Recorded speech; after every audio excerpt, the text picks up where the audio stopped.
Yo quiero saludar especialmente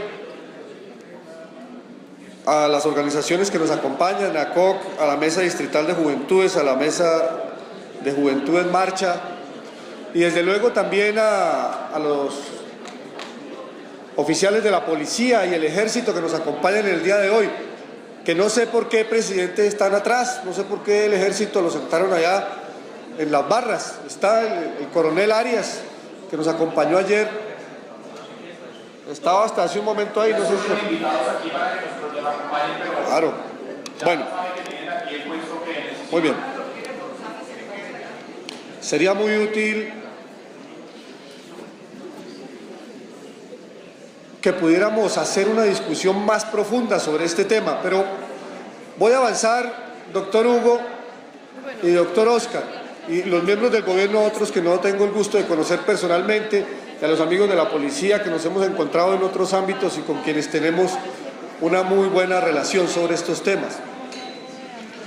Yo quiero poner sobre la mesa la discusión que ya planteó mi colega Antonio Sanguino, pero haciendo especial énfasis en uno de los temas más importantes en el contexto de un país que quiere ingresar a un proceso de paz que ojalá más pronto que tarde realmente culmine como debe ser. Un proceso de paz que se necesita y que muchos de los que estamos acá desde distintos partidos, desde distintas bancadas, hemos venido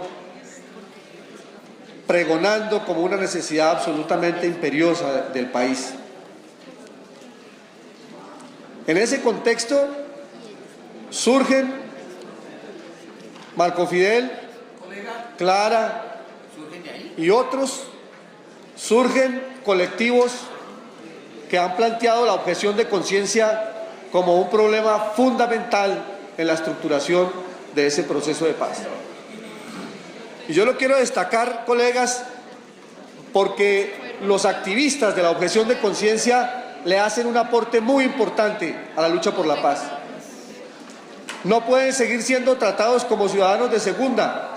Los cristianos somos objetores de conciencia. No podemos seguir tratando, no solamente a los cristianos, que desde luego llevan una vanguardia en esto y yo la reconozco, hace muchos años están en esta lucha, sino a quienes no somos de ninguna religión, pero que hemos puesto la objeción de conciencia como uno de los elementos fundantes de una nueva civilización humana.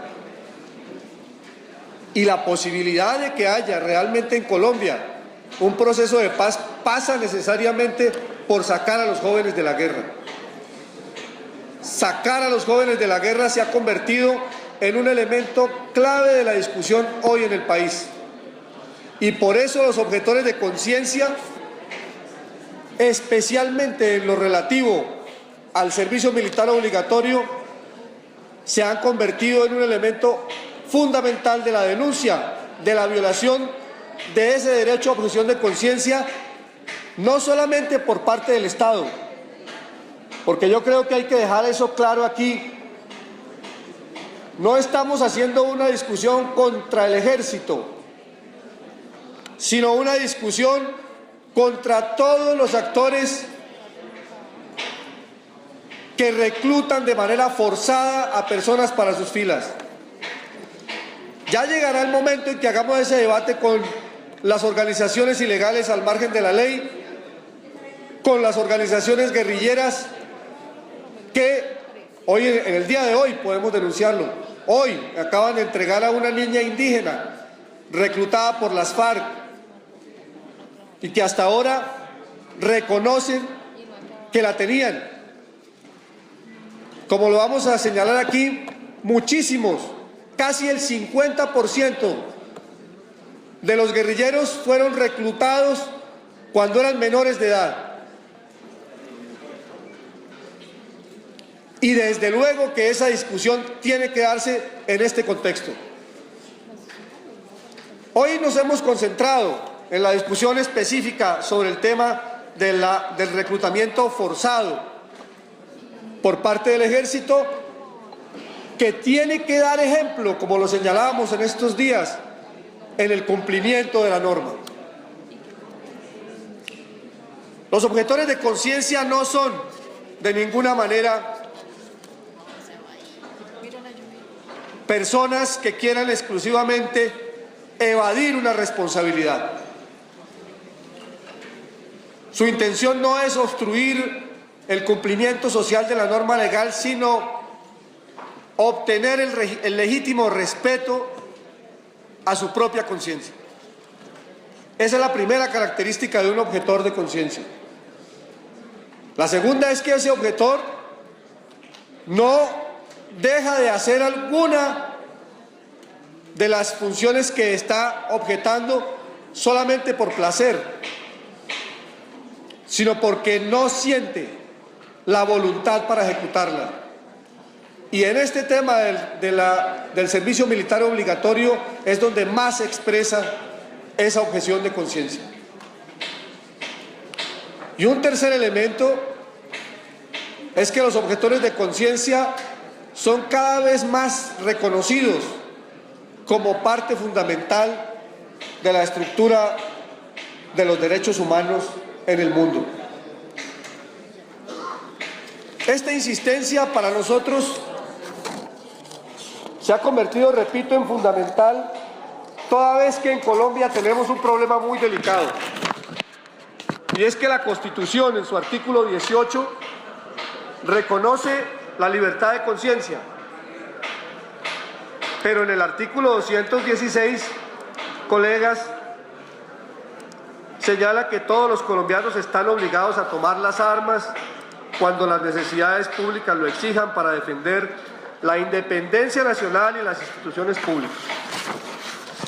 Esta discusión llevó a un punto muy alto el debate sobre objetores de conciencia y su relación con el servicio militar obligatorio. La pregunta era si primaba el artículo 216 o el artículo 18. El artículo 216 es un artículo orgánico, como lo conocen los expertos en derecho constitucional, mientras el artículo 18 hace parte de los derechos fundamentales. Prima un deber sobre un derecho fundamental y sobre todo la discusión es: ¿un deber obliga a ir a la guerra, a portar armas, a matar a otros seres humanos o a otros seres vivos? ¿Merece ser acatada esa norma? La situación fue resuelta en Colombia a través de la sentencia C-728 del 2009, que ya fue citada aquí por el colega Sanguino.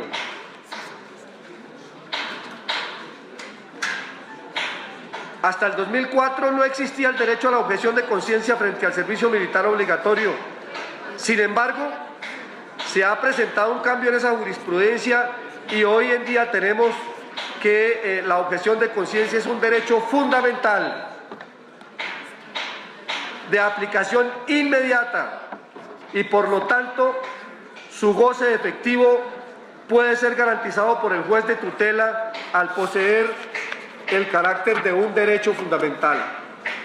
Eso está reflejado en esa sentencia.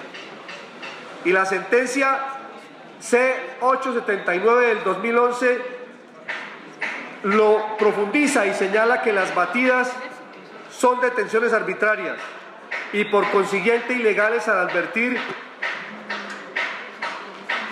si se entiende la expresión acusada en el sentido de que quien no haya cumplido la obligación de inscribirse para definir su situación militar solo puede ser retenido de manera momentánea mientras se verifica la situación y se inscribe, proceso que no requiere de ningún formalismo y que se agota precisamente con la inscripción, por lo tanto no puede implicar la conducción del ciudadano a cuarteles o distritos militares y su retención por las autoridades militares por largos periodos de tiempo con el propósito no solo de obligarlo a inscribirse, sino de someterlo a exámenes y si resulta apto, finalmente incorporarlo a sus filas.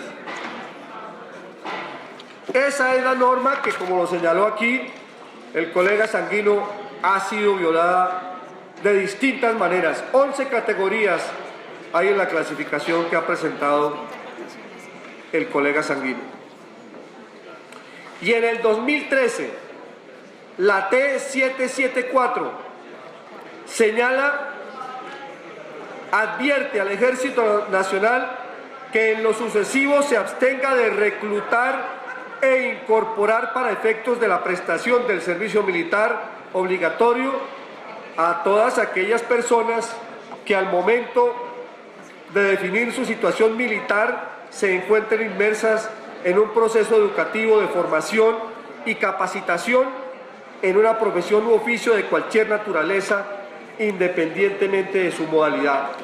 Hace muy poco se reiteró que quienes están en el SENA son considerados estudiantes y no pueden ser incorporados a sus filas, como lo alegaba hasta hace poco también una autoridad militar, y no pueden ser reclutados.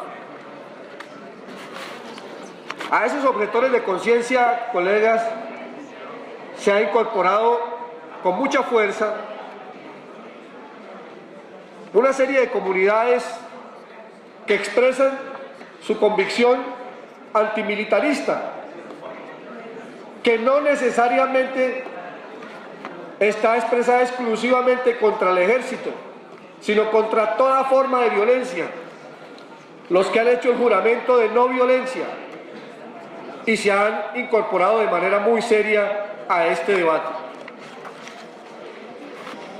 Quiero señalar especialmente, presidente, voy a recortar esa intervención, especialmente quienes están cubiertos por la ley que se conoce como la ley de víctimas, la 1448. Esta ley 1448, en su artículo 140, señala la exención en la prestación del servicio militar obligatorio, salvo en caso de guerra, las víctimas a que se refiere la presente ley y que estén obligadas a prestar el servicio militar quedan exentas de prestarlo sin perjuicio de la obligación de inscribirse y de adelantar los trámites correspondientes para resolver su situación militar en un lapso de 5 años contados a partir de la fecha de promulgación de la presente ley o de la ocurrencia del hecho victimizante, los cuales estarán exentos de cualquier pago de cuota de compensación. Después, el decreto 4.800 o 4800 del 2011 reglamenta esta situación. Y aquí llegamos al punto que quiero destacar, porque la mayoría de los ciudadanos que están en situación de desplazamiento en Bogotá específicamente tendrían la condición de víctimas de la violencia y deberían ser exentos de ese servicio militar obligatorio. Aquí presento, doctor Óscar Sánchez. Usted recordará que muy formalmente, hace más de un año, no más, creo que 2 años, le planteó a usted la necesidad de que avanzáramos en esta discusión. Hoy, personas que están, hijos de familias en situación de desplazamiento en los distintos colegios de Bogotá, desvinculados de grupos armados o hijos de adultos desmovilizados, están plenamente establecidos.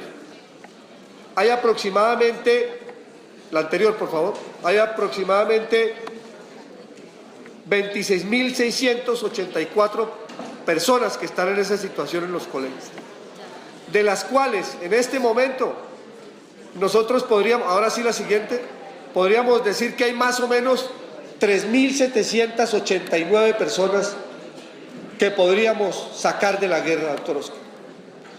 Lamentablemente no hemos podido encontrar un camino para que en la Secretaría de Educación nos ayuden a encontrar a esas personas, darles la información sobre el hecho evidente de que están cobijados por la ley de víctimas y podrían ser exentos del derecho del servicio militar obligatorio. Esos jóvenes deben salir de la guerra, junto con todos los otros que son reclutados de manera forzosa, como ya se ha visto acá. Necesitamos llegar a esos jóvenes. Doctor Hugo, Bogotá, el distrito capital, la Bogotá humana puede dar el paso y sacar a cerca de 4.000 jóvenes del conflicto si los informamos suficientemente, si los encontramos en los colegios y les informamos de su condición y si les permitimos a ellos los canales que puedan hacerles llegar rápidamente a la información que los coloque en una condición mejor para optar a la exención del servicio militar obligatorio. Puede que no todos se acojan a eso, pero necesitamos con mucha urgencia llegar a esos jóvenes. Yo le pediría aquí, señor secretario de Gobierno y señor secretario de Educación, que pudiéramos hacer una mesa de trabajo sobre ese tema y que como resultado de este debate tuviéramos la posibilidad de informarle a estos jóvenes y a todos los otros jóvenes las condiciones en las que podrían ser objetores de conciencia. El hecho de colocar sobre la mesa, legalizar la condición de objetor de conciencia, nos permite a todos, señores secretarios, señor presidente, señores de la Policía y del Ejército, de formalizar la relación con los objetores de conciencia. Destacar el hecho que es gente que tiene la vocación de no estar en guerra, y eso ya debe ser un motivo, un aliciente. Debe ser destacado, debe ser resaltado y premiado por la sociedad. De manera que mi solicitud específica es que hagamos una mesa de trabajo que nos permita ubicar a esos jóvenes que están cobijados por la ley de víctimas y además de eso establezcamos también algunos canales de comunicación con los jóvenes para saber cómo pueden ser objetores de conciencia, que formalicemos esa relación y que la establezcamos como parte también estructural de toda una política de la Bogotá humana en ese sentido. Podemos dar pasos específicos, concretos, y le voy a solicitar a ustedes ya de manera formal y por escrito que establezcamos ese camino. Presidente, entonces cumplí con mi tiempo, me salté la mitad de mi intervención para poder cumplir con mi tiempo y permitir que mis otros colegas tengan... Tengo 12 minutos y medio, ¿cierto? 13. 13. Muchísimas gracias, presidente. Fueron de